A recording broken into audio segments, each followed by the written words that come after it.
Hello guys, for today's video tayo magpapagupit. Narinig nyo yata yung mga salita ng mga ibang lahi dyan.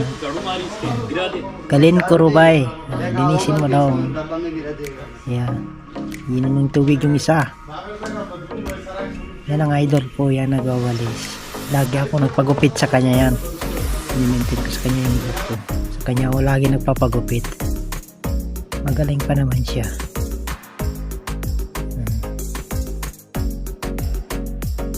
I-edit na natin yung video kasi mahaba kasi yan.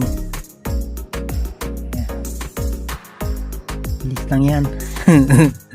Mabilis na pagpapagupit. In-edit ko lang yan guys. Yan. Kasi lagi sa kanya ako nagpapagupit. Sa kanya lagi nagme-maintain ang buhok ko. Pag nagpapagupit ako yan sa kanya, dyan talaga siya talagang target ko. Siya at saka yung isa. Pag busy yan, yung isa din.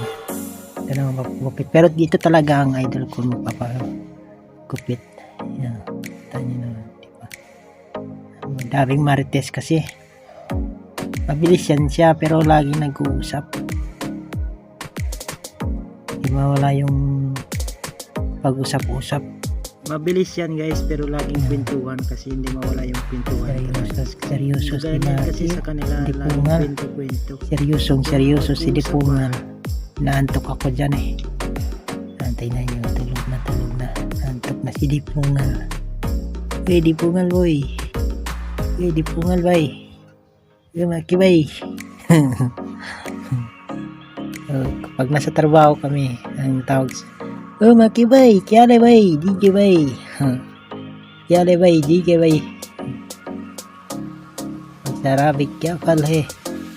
Kuais miya. Tamiya sadik. Ayan, tingnan nyo naman na. Lapit na matapos guys. Nagmamadali natin yung video dahil makita ng mga ano natin matapos agad.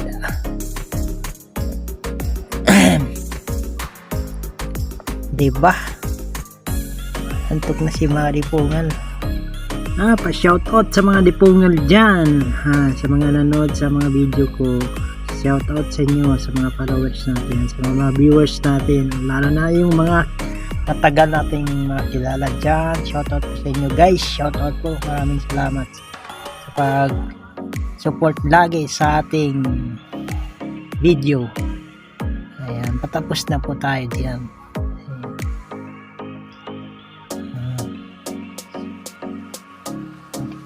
Napaka-wow. Kasi yan kasi